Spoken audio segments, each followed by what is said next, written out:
مفتی صاحب مجھے بہت زیادہ غصہ آتا ہے، تو اس کا کیا حل ہے کہ اس غصے کو ختم کیا جا سکے؟ غصہ آنا اچھی چیز ہے، غصے کا آنا برا نہیں ہے، اور اللہ رب العزت نے ہر انسان کے اندر یہ مادہ رکھا ہے کہ جب اس کو کوئی چیز ناگوار گزرتی ہے تو اس کو غصہ آتا ہے، اور اس غصے کی وجہ سے بہت ساری چیزوں میں وہ اپنا دفاع بھی کرتا ہے۔ تو غصے کا آنا برا نہیں ہے، یہ انسانی فطرت اور مزاج ہے۔ البتہ غصے کا حد سے آگے بڑھ جانا یا غصے کے تقاضوں پر عمل کرنا اس انداز سے کہ جو شرعی حدود و قیود کو پامال کر دے، یہ درست نہیں ہے۔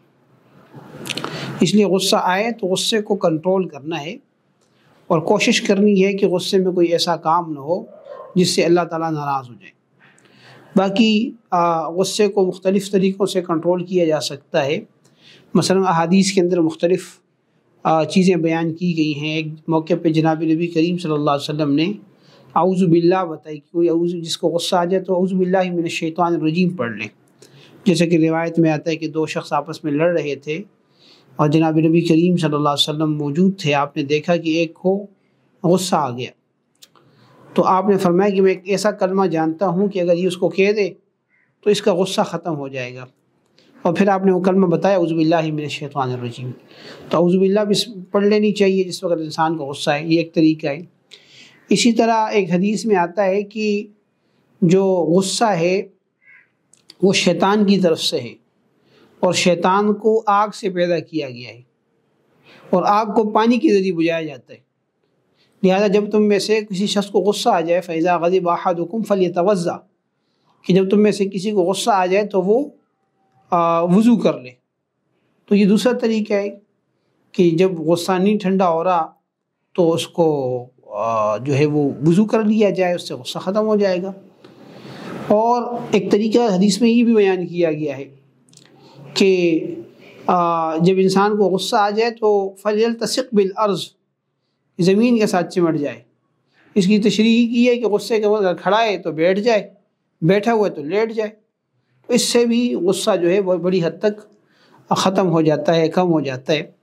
تو اس کو اس طریقے سے کنٹرول کرنا چاہیے۔ باقی بعض اوقات کیفیت انسان کی ایسی ہوتی ہے کہ جو شخص سامنے ہوتا ہے جس پہ غصہ آ رہا ہے تو غصہ اور مزید بڑھتا ہے، تو ایک حل یہ بھی ہے کہ سامنے سے ہٹ جائے، اس کو دور کر دے یا یہ خود ہٹ جائے، تو اس سے بھی فائدہ ہوتا ہے۔ تو بہرحال جیسے میں نے عرض کیا کہ غصے کا آنا برا نہیں ہے، غصے پہ عمل درآمد کرنا برا ہے۔ چنانچہ ایک حدیث میں یہ بھی آتا ہے کہ حضرت موسیٰ علیہ السلام نے اللہ تعالیٰ سے پوچھا کہ من اعز عبادک، اے اللہ آپ کا سب سے زیادہ معزز بندہ کون ہے؟ تو اللہ نے فرمایا کہ من اذا قدر غفر، کہ وہ شخص جو کبھی قادر ہو جائے، یعنی اپنے یعنی اس کو کنٹرول اور اختیار حاصل ہو جائے۔ مثلا جیسے غصے کی اگر ہم بات کریں کہ اس کو غصہ آ گیا اور غصے پہ عمل کرنے پہ قادر ہے، وہ اگلے بندے کو نقصان پہنچا سکتا ہے، تو ایسی صورت میں وہ کیا کر دے؟ معاف کر دے۔ تو یہ اللہ تعالیٰ کے یہاں بڑا محبوب بندہ ہے، اور اللہ تعالیٰ نے قرآن کریم میں بھی غصہ کو کنٹرول کرنے والوں کی صفت بیان فرمائی کہ الذین ينفقون فی السراء والضراء، کہ وہ لوگ جو خرچ کرتے ہیں، تنگی میں بھی خرچ کرتے ہیں اور فراوانی میں بھی خرچ کرتے ہیں، اور والکاظمین الغیظ، اور جو ہے غصے کو کنٹرول کرتے ہیں، والعافین عن الناس، لوگوں کو معاف کرتے ہیں۔ تو یہ جو ہے وہ غصہ انسان کے لیے ایک آزمائش ہے، ایک امتحان ہے۔ جیسے انسان کے اندر اللہ تعالیٰ نے اور بہت ساری جو ہے کوالٹیز رکھی ہیں، جب وہ حد سے بڑھتی ہیں تو نقصان کر جاتی ہیں، اور جب اس اعتدال میں ہوتی ہیں تو اس کا فائدہ ہوتا ہے۔ تو جو غصہ ہے وہ انسان کو آ گیا، شیطان اس کو مجبور کر رہا ہے کہ غلط قدم اٹھانے پہ، اور وہاں وہ اپنے آپ کو کنٹرول کر رہا ہے، تو وہ اللہ کے ہاں اس ثواب کو کما رہا ہے۔ اس لیے غصے کو اپنے لیے فائدے کا ذریعہ بنانا چاہیے اور اس کو کنٹرول کرنا چاہیے۔ بعض لوگ جو ہیں وہ گلی محلوں کے اندر اپنے دروازوں کے سامنے جگہ نکال لیتے ہیں یا اسی طرح گندگی وغیرہ پھینکتے ہیں جس سے دوسروں لوگوں کو تکلیف ہوتی ہے۔ اس کا کیا حکم ہے؟ یہ تو واضح سی بات ہے۔ دیکھیں، جو ہمارے ہاں ایک بڑی خرابی ہے کہ لوگ جو ہیں وہ گلی محلوں کے اندر اپنے تھڑے نکال لیتے ہیں، باہر جگہوں کو قبضہ کر لیتے ہیں، تو یہ ناجائز کام ہے۔ اسی طرح کچرا پھینکنا، گندگی پھینکنا، یہ اچھی عادت نہیں ہے۔ اس سے دوسرے مسلمان کو ناجائز اذیت اور تکلیف ہوتی ہے، اور کسی مسلمان کو اذیت اور تکلیف دینا ناجائز اور حرام ہے۔ جناب نبی کریم صلی اللہ علیہ وسلم نے ایک موقع پہ فرمایا کہ نظفوا افنیتکم ولا تتشبہوا بالیہود، کہ تم اپنے گھر کے سامنے والے حصوں کو صاف ستھرا رکھو، یہودیوں کی مشابہت اختیار نہ کرو۔ آپ کے زمانے میں یہودی اس طرح گندگی پھیلاتے تھے، تو اس لیے اپنے گلی محلوں کو صاف رکھنا چاہیے۔ اور لوگوں کی بعض یہ شکایت آتی ہے کہ بھئی اپنا گندگی کچرا اٹھا کے دوسرے کے گھر کے سامنے ڈال دیا، بالکل غلط بات ہے، ناجائز بات ہے۔ اسی طرح یہ جو لوگوں نے تھڑے نکالے ہوتے ہیں باہر، یا اسی طرح لوگ گھروں کو دھوتے ہیں، پانی باہر چھوڑ دیتے ہیں، جس سے آنے جانے والوں کو تکلیف ہوتی ہے، ناجائز کام ہے، غلط کام ہے، اللہ تعالیٰ اس سے ناراض ہوتے ہیں۔ اور کسی انسان کو اذیت دینا بعض اوقات انسان کے لیے بڑا مہنگا پڑ جاتا ہے۔ کیا معلوم باہر سے گزرنے والا جو ہے اس کو کیا تکلیف ہوئی، اس کے دل سے کیا آہ نکل گئی، تو ہو سکتا ہے کہ بد دعا لگ جائے آپ کو۔ تو اس ساری چیزوں کو سوچنا چاہیے اور زندگی کے کو ڈھنگ سے گزارنا چاہیے۔ اللہ تعالیٰ نے ہمیں انسان بنایا ہے، اور انسانوں کے لیے بہت سارے اقدار ہیں، جس میں سے ایک چیز یہ بھی ہے کہ وہ دوسرے مسلمان کو تکلیف نہیں دیتا۔ حدیث میں آتا ہے کہ کامل مسلمان ہی وہی ہے، المسلم من سلم المسلمون من لسانہ ویدہ، کہ کامل مسلمان وہ ہے کہ جس کے ہاتھ اور زبان سے دوسرا مسلمان محفوظ رہے۔ اگر آپ کسی جگہ پہ رہ رہے ہیں اور آپ کے عمل سے دوسرے کو تکلیف ہے، اذیت ہے، تو آپ کامل مسلمان نہیں ہیں۔ تو اس لیے اس چیز کا خیال کرنا چاہیے، اور قانونی طور پر بھی یہ چیز درست نہیں ہے، اس کے بارے میں قوانین بھی موجود ہیں۔ بہرحال کوشش کرنا چاہیے کہ آپ کی ذات سے کم جو ہے وہ، یعنی آپ کی اذیت سے کم بچ جائے وہ، اور اگر آپ فائدہ نہیں پہنچا سکتے تو تکلیف سے تو اس کو دور رکھیں۔ اللہ تعالیٰ ہم کو عمل کرنے کی توفیق عطا فرمائے۔ ایک عورت نے قسم کھائی کہ خاوند کو منہ نہیں لگاؤں گی، یعنی نہیں دیکھوں گی، اگر دیکھا تو میں خاوند پر طلاق۔ شریعت کا کیا حکم چاہیے؟ یہ عورت نے قسم کھائی ہے کہ میں خاوند کو منہ نہیں لگاؤں۔ منہ لگانے کا مطلب یہی ہے کہ بھئی اس سے میں تعلق نہیں رکھوں گی، بات چیت نہیں کروں گی، یا اس کے قریب نہیں جاؤں گی۔ تو پھر اگر وہ قریب جاتی بھی ہے تو دیکھیں، بات یہ ہے کہ یہ بات اگر شوہر کہے پھر تو شوہر کی طرف سے طلاق کا اختیار شوہر کے پاس ہوتا ہے۔ وہ اگر یہ بات کرے اور پھر اس کی مخالفت کرے پھر تو طلاق واقع ہو جائے گی۔ لیکن بیوی کے پاس چونکہ طلاق کا اختیار نہیں ہے، لہٰذا اگر اس نے یہ جملہ کہا ہے تو اس سے کچھ نہیں ہوگا۔ اگر وہ خاوند کے پاس چلی گئی، اس کو منہ لگا لیا اس نے، تو اس سے کوئی طلاق نہیں ہوگی۔ اور باقی اس طرح کے جملے نہیں کہنے چاہیے۔ ظاہر ہے کہ انسان ہے اور کمی کوتاہی ہوتی ہے، لیکن اس قسم کے جملے نہیں کہنے چاہیے کہ جس سے بعد میں انسان پچھتائے، ٹھیک ہے؟ نہ شوہر کو کہنا چاہیے نہ بیوی کو کہنا چاہیے، آپس میں عفو درگزر کا معاملہ کرنا چاہیے۔ اگلا سوال کسی نے یہ کیا کہ مفتی صاحب میرا سوال یہ ہے کہ عورت کا بہنوئی سے پردہ کے بارے میں کیا حکم ہے شریعت مطہرہ میں، اس کے بارے میں رہنمائی فرمائیں۔ دیکھیں، جو بہنوئی ہے وہ غیر محرم ہے، اور خواتین کو ان سے پردہ کرنا چاہیے، ٹھیک ہے نا؟ باقی جو خواتین پردہ نہیں کرتی ان کا معاملہ ہے۔ ظاہر شوہر کو، یعنی جو بہنوئی ہے اس کو بھی چاہیے کہ وہ یعنی نامحرم خواتین کی طرف نہ دیکھے، ٹھیک ہے نا؟ جہاں کوئی مجبوری ہے، کوئی جوائنٹ فیملی ہے، وہاں کوئی اس طرح کا معاملہ ہے، پردے کے اہتمام کے ساتھ رہے تو، لیکن یہ کہ وہ نامحرم ہے اور اس سے پردہ کرنا ضروری ہے۔ مفتی صاحب میں یہ پوچھنا چاہتا ہوں کہ اگر کسی عورت کو غسل کی ضرورت ہے تو کیا وہ غسل کے بغیر کھانا پکا سکتی ہے اور بعد میں غسل کر سکتی ہے؟ کھانا پکانے سے پہلے اگر وہ وضو کر لے، یعنی جو غسل جنابت ہے وہ اگر کسی خاتون پر واجب ہو چکا ہے تو اس دوران وہ کھانا بھی پکا سکتی ہے کہ نہیں پکا سکتی؟ تو پکا سکتی ہے، جائز ہے۔ دیکھیں، ہم خواتین جو ہے وہ ہر مہینے 10 دن ناپاک رہتی ہیں، تو جو ان کا اپنا سائیکل ہوتا ہے اس میں ناپاک رہتی ہے، تو اس کا یہ مطلب تو نہیں کہ وہ کھانا پکانا بند کر دیتی، کھانا پکاتی ہے، وہ کھانا پکا سکتی ہیں، جائز ہے۔ باقی جب غسل کی ضرورت پڑ جائے اور غسل کرنا ہو تو غسل میں جلدی کرنی چاہیے، بلا وجہ اس میں تاخیر نہیں کرنی چاہیے، خاص طور پر جب جنابت کا معاملہ ہو۔ ظاہر ہے کہ انسان نے نماز بھی پڑھنی اور بھی معاملات کرنے، اور جہاں پہ فوری طور پر خاتون غسل نہیں کر سکتی، فوری کھانے کی ضرورت ہے، ابھی وقت ہے، نہا کے اور نماز وغیرہ پڑھ لے گی تو کھانا بنایا جا سکتا ہے۔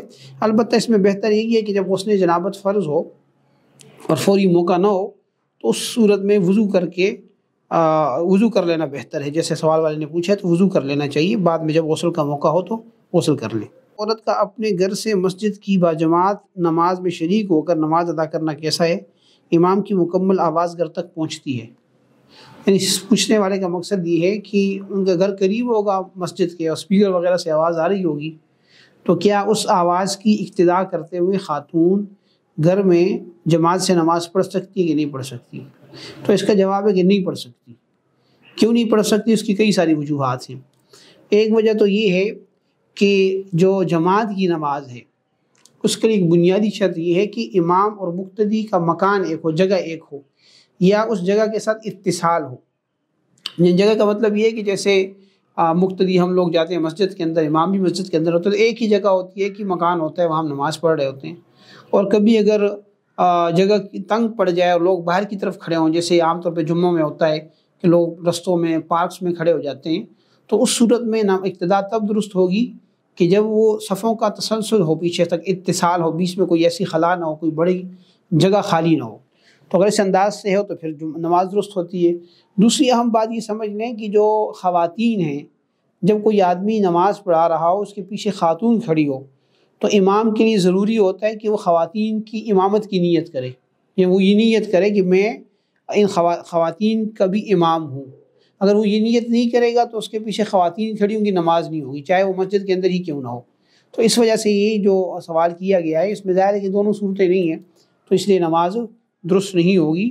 خواتین کو گھر میں ہی نماز پڑھنا چاہیے، حدیث میں آتا ہے کہ ان کی گھر کی نماز جو ہے وہ مسجد کی نماز سے افضل ہے، لہذا ان کو ثواب وہی مل جائے گا، اپنی انفرادی نماز پڑھیں، جماعت میں ان کو جانے کی ضرورت نہیں ہے۔ جھینگا، لابسٹر اور کیکڑا کھانا جائز ہے کہ نہیں؟ لابسٹر یہ کیکڑے کو ہی کہتے ہیں، کیکڑے کی وہ ہے، قسم ہے، اور جھینگا میرے خیال میں اس میں ہم نے پہلی بات کی کہ جھینگے کے بارے میں علماء کا اختلاف ہے۔ بعض علماء اس کو مچھلی کی قسم سمجھ کر جائز کہتے ہیں، اور بعض علماء اس کو ناجائز کہتے ہیں، کیونکہ فقہائے حنفیہ کے ہاں صرف مچھلی حلال ہے سمندری جانوروں میں سے، ٹھیک ہے نا جی، صرف مچھلی حلال ہے، باقی جانور حلال نہیں ہے۔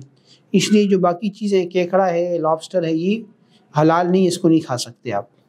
جہاں تک جھینگے کا مسئلہ ہے تو اس میں بھی محتاط رائے یہی ہے کہ اس کا کھانا مکروہ ہے، ناپسندیدہ ہے۔ باقی جو لوگ کھاتے ہیں ان کو ملامت نہیں کرنا چاہیے، ظاہر ہے کہ اس طرف بھی ایک اوپینین موجود ہے، اور فقہائے حنفیہ کی اپنی اوپینین ہے، جبکہ باقی جو دوسری طرف کا موقف ہے وہ یہ ہے کہ جھینگا جو ہے مچھلی نہیں ہے، لہذا درست نہیں ہے، تو بچنا چاہیے بہرحال۔ کہ ایک ڈینگی کی مریضہ کو پیشاب میں خون آ رہا ہے، ایام کی تاریخ نہیں ہے، وہ نماز پڑھے گی؟ ہر نماز پر نیا وضو کرے گی، یا ایک وضو قائم جب تک رہے تب تک نماز پڑھ سکتی ہے؟ دیکھیے یہ تو آپ سوال میں خود کو آپ نے متعین کر لیا نا کہ اس کو مینسس کا خون نہیں آ رہا بلکہ بیماری کی وجہ سے خون آ رہا ہے، تو بیماری کی وجہ سے جو خون آئے گا پیشاب کے اندر تو اس سے وضو ٹوٹ جائے گا، بس غسل نہیں آئے گا، لہذا نماز پڑھنی پڑے گی ان کو، اور جب خون نکلے گا یا پیشاب نکلے گا تو وضو ٹوٹ جائے گا۔ یعنی عام حکم ہی ہے، جیسے سمجھ لیں کہ ویسے کوئی پیشاب کرتا ہے تو وضو ٹوٹ جاتا ہے، نماز دوبارہ وضو کرنا پڑتا ہے، تو اب پیشاب کے ساتھ خون بھی آ رہا ہے، تو اس میں دونوں مسئلوں میں کوئی فرق نہیں ہے، باقاعدہ وضو کر کے اپنا نماز وغیرہ پڑھ سکتی ہو۔ سورہ توبہ اگر درمیان سے ابتدا کی جائے تو بسم اللہ پڑھی جائے گی؟ ہاں، یہ سورہ توبہ کے بارے میں یہ ہے کہ جب سورہ توبہ آپ تلاوت کر رہے ہیں اور دوران تلاوت سورہ توبہ آ گئی سامنے، تو آپ نے شروع میں بسم اللہ نہیں پڑھنی ہوتی، لیکن اگر آپ سورہ توبہ کی درمیان سے کہیں سے تلاوت شروع کرتے ہیں تو ایسی صورت میں آپ بسم اللہ پڑھیں گے۔ یہ کہہ رہا ہے کہ بسم اللہ نہیں پڑھی جائے گی، ایسا نہیں ہے، اعوذ باللہ بھی آپ پڑھیں اور بسم اللہ بھی پڑھیں، ٹھیک ہے جی۔ سوال کرنے والا یہ پوچھ رہا ہے کہ جو کرسمس کے مخصوص موقع ہوتا ہے، اس موقع پہ کرسمس کے نام سے کوئی گرفٹ بنا تو یہ جائز نہیں ہے۔ اگر آپ کو پتہ ہے کہ یہ کرسمس کے نام پہ بن رہا ہے تو یہ درست نہیں ہے۔ ہاں، کوئی جنرل موقع ہو، اس وقت آپ کوئی کیک کسی کو بنا کے دے دیں، کوئی چیز بنا کے دے دیں تو یہ جائز ہے۔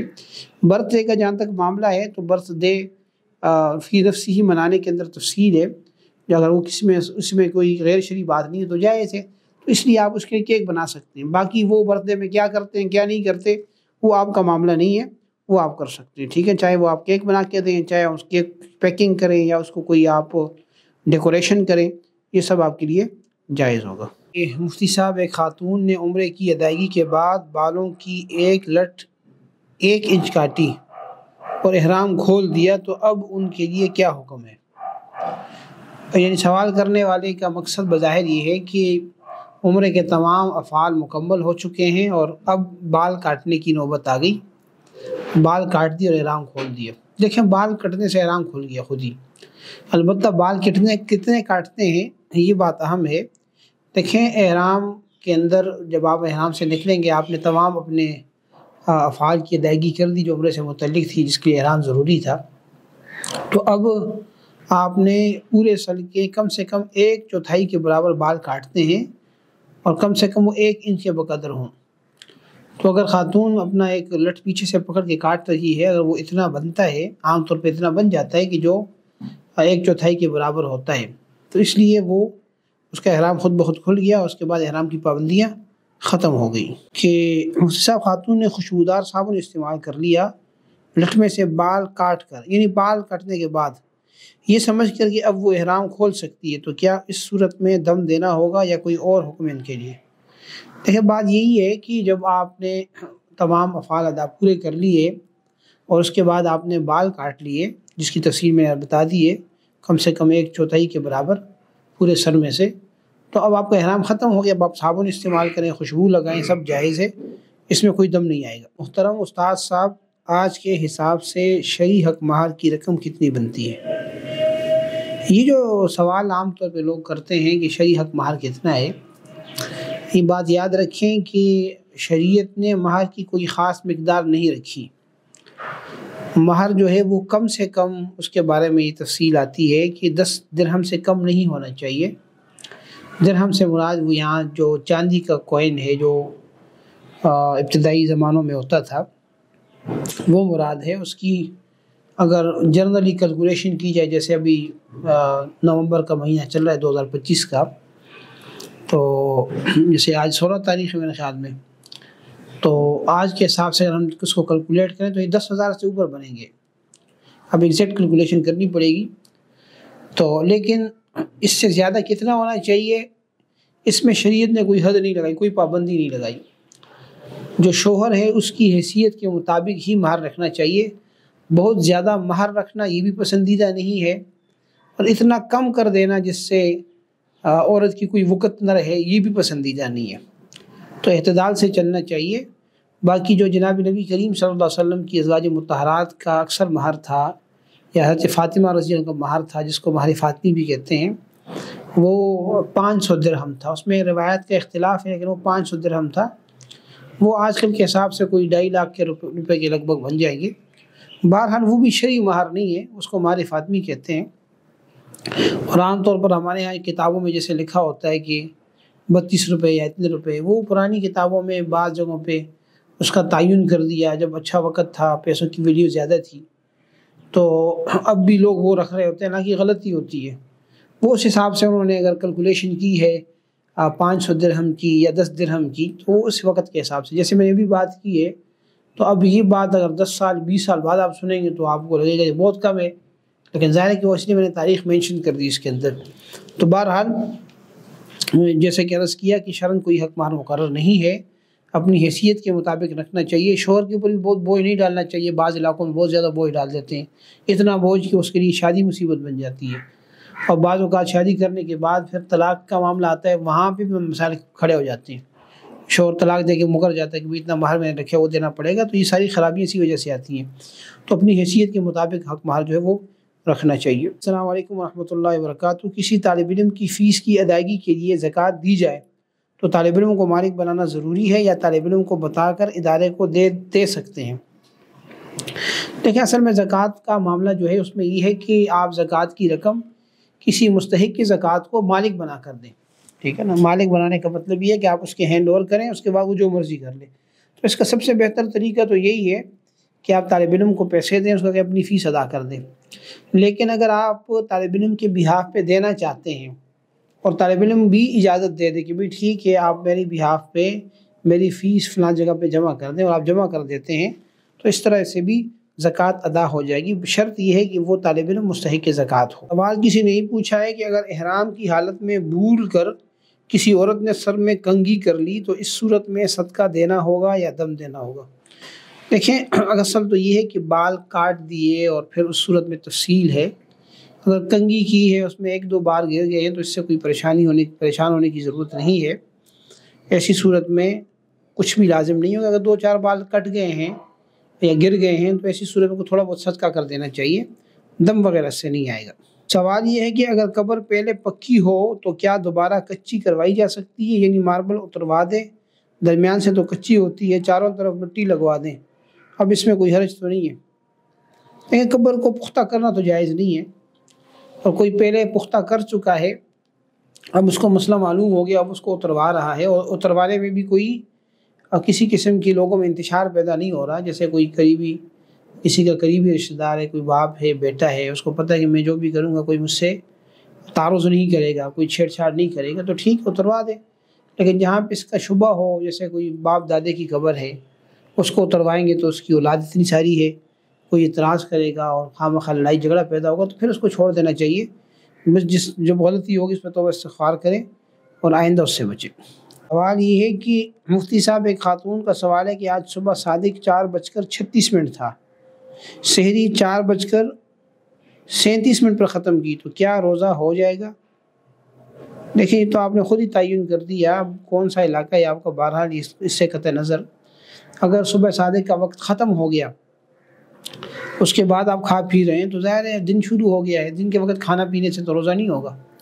ہاں، البتہ یہ بات ضرور ہے کہ بعض اوقات آپ جب ٹائم دیکھتے ہیں کیلنڈرز کے اندر، تو اس میں 2-3 منٹ کا فرق آ رہا ہوتا ہے، تو اگر کوئی ایسی صورتحال ہے اس میں کوئی آدھے منٹ کا 1 منٹ کا فرق ہے، اور جس میں یہ بھی یقینی طور پر واضح نہیں ہے کہ ٹائم ہو گیا یا نہیں ہوا، تو ایسی صورت میں گنجائش ہے غلطی سے کسی نے ایسا کر لیا تو وہ اپنا روزہ پورا کر لے۔ ہاں، جہاں پہ یقین ہو کہ بھئی وقت ختم ہو چکا تھا، اس کے بعد میں نے کھایا پیا ہے، تو پھر روزہ نہیں ہوگا۔ سوال کسی نے یہ پوچھا ہے کہ مفتی صاحب، بے نظیر انکم سپورٹ کے تحت جو رقم ملتی ہے، کیا وہ لینا ٹھیک ہے؟ یعنی جو گورنمنٹ پیسے دیتی ہے، بے نظیر انکم سپورٹ کے نام سے جو پروگرام گورنمنٹ کا ہے، دیکھیں اس میں یہی ہے کہ جو ان کا کرائیٹیریا ہے بے نظیر انکم سپورٹ کا، کہ بھئی کن شرائط کے ساتھ کن کو ملنی ہے، وہ شرائط جس میں پوری ہیں اور وہ اس بیہاف پہ لے رہا ہے تو ٹھیک ہے۔ کسی کی شرائط پوری نہیں ہے اور وہ اس میں جھوٹ بول رہا ہے، غلط بیانی کر رہا ہے، تو پھر اس کے لینا جائز نہیں ہوگا۔ سوال یہ کہ مفتی صاحب، ایک خاتون عدت میں ہے اور ان کے بھائی کا آج انتقال ہو گیا ہے، تو کیا وہ تعزیت کے لیے رات کے وقت یا صبح کے وقت جا سکتی ہیں؟ یعنی پہلے سے عدت گزار رہی ہیں، کہ اس میں یہ آپ نے نہیں بتایا کہ وہ عدت کون سی ہے، عدت طلاق ہے یا عدت وفات ہے۔ بہرحال دوران عدت بلا ضرورت گھر سے باہر نکلنا درست نہیں، عمل نہیں ہے، اور تعزیت کے لیے کوئی جانا بھی ضروری نہیں ہے۔ تعزیت ایک مستحب عمل ہے، اس کا زیادہ سے زیادہ طریقہ یہ ہے کہ آج کل اللہ نے سہولت دی ہے کہ فون کر کے تعزیت کر لیں۔ باقی ظاہر ہے کہ ان کو بھی معلوم ہے کہ وہ عدت میں ہیں، تو عام طور پر لوگ اس کو اور کوئی بڑا مسئلہ نہیں بناتے، اس سے کوئی تعلق کی خرابی بھی نہیں ہوتی، اس لیے نہیں جانا چاہیے۔ سوال یہ کہ مفتی صاحب، بچے کی پیدائش کے بعد 40 دن گزر چکے ہیں اور خون جاری ہے، اب نماز کا کیا حکم ہوگا؟ بچے کی پیدائش کے بعد جو خون آتا ہے اس کو نفاس کہتے ہیں، اور نفاس کی میکسیمم جو لمٹ ہے وہ 40 دن ہے۔ 40 دن کے بعد جو خون ہے وہ نفاس بہرحال نہیں ہوگا۔ البتہ اس سوال میں تفصیلات نہیں ہے، اگر تو یہ پہلی ولادت ہے خاتون کی، تو 40 دن تک وہ نفاس شمار کر لے، اس کے بعد باقی ہے اپنا پراپر غسل کر کے نماز پڑھنا شروع کر دے۔ لیکن اگر یہ جو ولادت ہے کوئی تیسری چوتھی ہے، پہلے بھی ولادتیں ہو چکی ہیں، تو پھر ہم اس میں دیکھیں گے کہ پچھلی دفعہ عادت کیا تھی۔ اگر فار ایگزامپل پہلے اس خاتون کی عادت تھی 30 دن، مثال دے رہا ہوں 30 دن عادت تھی، اور اس دفعہ خون 40 دن کے بعد بھی آ رہا ہے، تو پھر ہم اس کو 30 دن ہی نفاس شمار کریں گے۔ 30 دن کے بعد وہ خاتون پاک ہو چکی ہے، نمازیں وغیرہ پڑھے گی، ٹھیک ہے نا جی۔ البتہ اس میں پھر جتنے دن اس کی عادت کے مطابق پاکی کی ایام ہے، تب تک وہ پاک شمار ہوگی۔ باقی تفصیل کے لیے پھر دوبارہ سوال کرنے ظاہر ہے کہ ایک مختصر سوال میں ساری چیزیں کور نہیں ہو سکتی۔ السلام علیکم مفتی صاحب، عصر کی نماز کا وقت شروع ہونے میں کچھ منٹ رہ گئے، ظہر کی نماز ادا کرنی تھی، اندازہ تھا کہ اس وقت میں صرف فرض ادا ہو سکتے ہیں، سنت وقت ادا کرنے کا وقت نہیں، جیسے ہی فرض ادا کیے عصر کا وقت داخل ہو گیا، کیا ظہر کی نماز ادا ہوگی، اور اسی صورت میں سنتوں کا کیا حکم ہے؟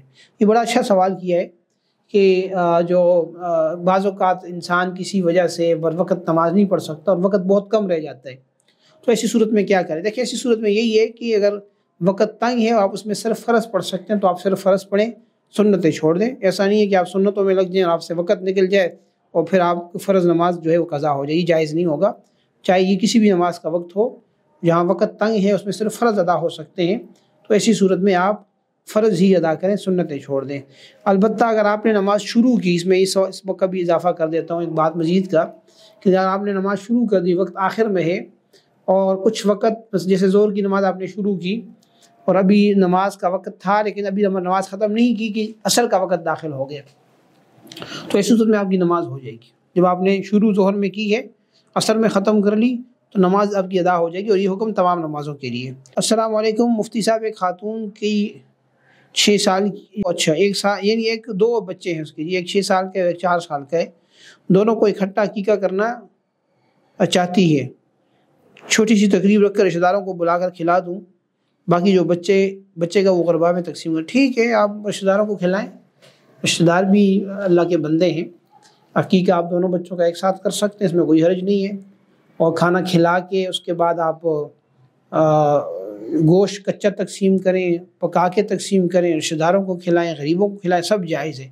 تو آپ یہاں رشتہ داروں کو بھی کھلا دیں، باقی غربا میں تقسیم کر دیں، یہ سب جائز ہے، ٹھیک ہے جی۔ باقی عقیقے کا جو مسنون طریقہ ہے وہ یہی ہے کہ بچے کی ولادت کے 7ویں دن جو ہے وہ عقیقہ کرنا چاہیے۔ اس دن جو لڑکا ہے اس کے لیے 2 چھوٹے جانور اور لڑکی کے لیے 1 چھوٹا جانور ذبح کیا جائے، اس کے سر کے بال اتارے جائیں، اور ان بالوں کے وزن کے برابر سونا یا چاندی یا پھر ان کی قیمت صدقہ کر دی جائے۔ تو یہ عقیقے کا عمل ہے، اگر کسی 7ویں دن نہیں کر سکا، لیٹ ہو گیا، تو بعد میں بھی کر سکتے ہیں۔ البتہ اس میں طریقہ یہ اپنانا چاہیے کہ وہ عقیقہ 7ویں دن ہی بنے، یعنی مثلا ایک بچے کی ولادت اگر جمعرات کے دن ہوئی ہے تو بدھ کا دن اس کا 7واں دن بنتا ہے، تو آئندہ جب بھی کرنا ہے تو بدھ کے دن کر لے، یہ جس دن پیدا ہوا ہے اس دن سے پچھلا دن 7واں بنتا ہے، آئندہ جب کرنا ہو 7ویں دن کے بعد تو اس دن کر لینا زیادہ بہتر ہے۔ وہ ضروری نہیں ہے اس کے بعد بھی کر سکتے ہیں، اس کے لیے ضروری ہے، بہرحال یہ بہتر عمل میں نے بتا دیا۔ کسی نے خواب کے بارے میں پوچھا ہے کہ ایک آدمی نے خواب دیکھا کہ اس کے سارے دانت جو ہیں وہ ٹوٹ گئے ہیں اور گر گئے ہیں۔ یہ تو اچھا خواب ہے، دانتوں کا جو گرنا ہے یہ عمر کے طویل ہونے کی، لمبا ہونے کی علامت ہے۔ تو کوئی خواب میں یہ دیکھتا ہے کہ اس کے دانت گر گئے ہیں، سارے جڑ گئے ہیں، اس کا منہ خالی رہ گیا ہے، تو اس کا مطلب ہے کہ اللہ تعالیٰ اس کو لمبی زندگی نصیب فرمائیں گے۔ اس سلسلے میں مجھے ایک بات یاد آ گئی، علامہ ابن سیرین رحمۃ اللہ علیہ کی جو کتاب ہے تعبیر الرؤیا، اس میں انہوں نے ایک واقعہ لکھا ہے، اس تحت میں یہ بات ذکر کی ہے کہ جو انسان کی تعبیر ہوتی ہے نا، بات کرنے کا جو انداز ہوتا ہے اس سے بڑا فرق پڑتا ہے۔ تو ذکر انہوں نے یہ کیا کہ ایک آدمی نے خواب دیکھا، وہ کسی مبر کے پاس چلا گیا کہ اس کے سارے دانت گر گئے، اس نے کہا کہ تمہارے سارے گھر والے تجھ سے پہلے مر جائیں گے۔ تو بیچارہ بڑا پریشان ہو گیا کہ بھئی میں اکیلے رہ جاؤں گا۔ تو اب بات یہی تعبیر ایک دوسرے مبر نے اس طرح دی، اس نے کہا کہ بھئی تمہاری عمر اس پورے خاندان میں سب سے زیادہ ہوگی۔ اب بات وہی ہے کہ جب زیادہ عمر ہوگی تو اس کا مطلب یہی ہے کہ باقی سب پہلے مر جائیں گے، اس کو زیادہ عمر ملے گی۔ تو بعض اوقات تعبیر کا بھی نا الفاظ کی ادائیگی کا یا اس کا بھی فرق ہو جاتا ہے، اس کی تاثیر کا بھی فرق ہو جاتا ہے۔ بہرحال دانتوں کا گرنا خواب کے اندر یہ عمر کے لمبا ہونے کی دلیل ہے، اچھا خواب ہے، برا خواب نہیں ہے۔